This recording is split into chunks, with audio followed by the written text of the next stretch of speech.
की बात नहीं करते हो, गौशाला के नाम पर भूसा खाने का बात करते हो। बस्ती जनपद में सबसे बड़ा गौ संरक्षण केंद्र रमना तौफीक जो कि हमारे विधानसभा में आता है 1 करोड़ 20 लाख के लागत से बना। वहां पर 1 दर्जन गायें मरी पड़ी हुई थी, उनका कोई हाल लेने वाला नहीं था। ये क्या व्यवस्था है?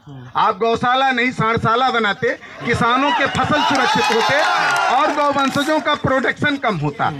दूसरी चीज यह कहना कि आप कैसे आएंगे, मुद्दे तमाम हैं।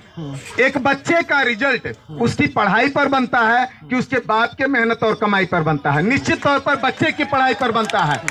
तो यहाँ पर उपस्थित राजनीतिक दल अपने प्रत्याशियों की घोषणा कर ही नहीं पाए हैं और उन प्रत्याशियों की काबिलियत बताने का काम करेंगे। ये नहीं कि अपने पार्टी काबिलियत बताने का काम करेंगे। जो जनता के बीच में 4 साल लड़ा होगा, चाहे अमहट पुल के लिए लड़ा होगा, चाहे बाढ़ और कटान के लिए लड़ा होगा, चाहे सहारा जिला सहकारिक पैसे के लिए लड़ा होगा, या बेसिक मुद्दों के लिए शिक्षा चिकित्सा के लिए लड़ा होगा। आपको पता होना चाहिए पूर्वांचल में कार्डियोलॉजिस्ट नहीं है, बहुत पहले मुद्दा उठाया गया। और उत्तर प्रदेश के 80% चिकित्सालयों में रेडियोलॉजिस्ट नहीं है। ये सारे के सारे दलों के ऊपर सवाल है। और सबसे बड़ा सवाल 95 में खड़ा नमक 50 पैसे का, पिसा नमक 1 रुपए का था। गेहूं 7.5 रुपया किलो था। नमक के सापेक्ष गेहूं 7.5 गुना था।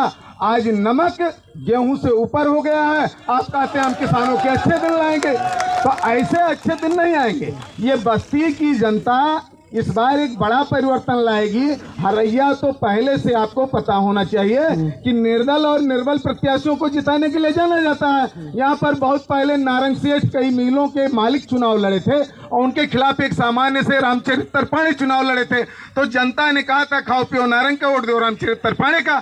तो इस बार जनता खाएगी पिएगी इन राजनीतिक दलों का, लेकिन वोट देगी जो उनके लिए संघर्ष किया है। एक बात बताइए, कहा तो ये जा रहा है कि आप भी तो बीजेपी का झंडा लेके घूमते थे, लेकिन जब बीजेपी ने आपको टिकट नहीं दिया तब आप बाल मुड़ा के चलने लगे। सुनिए सर, सुनिए ना, उसके बाद बोलिएगा। और इतने टैलेंटेड हैं तो पिछली बार भी आप चुनाव लड़े, हार गए। दूसरे पार्टियों का ध्यान आप पे क्यों नहीं जा रहा? मतलब आपको पार्टी की जरूरत ही नहीं है, अकेले में सब बदलाव ला देंगे। मैंने तो सभी दलों को कहा वोटिंग करने के पहले मुद्दों पर ध्यान दीजिए। अगर आपकी फसल सांड में बात कर रहा हूं तो बोलिए।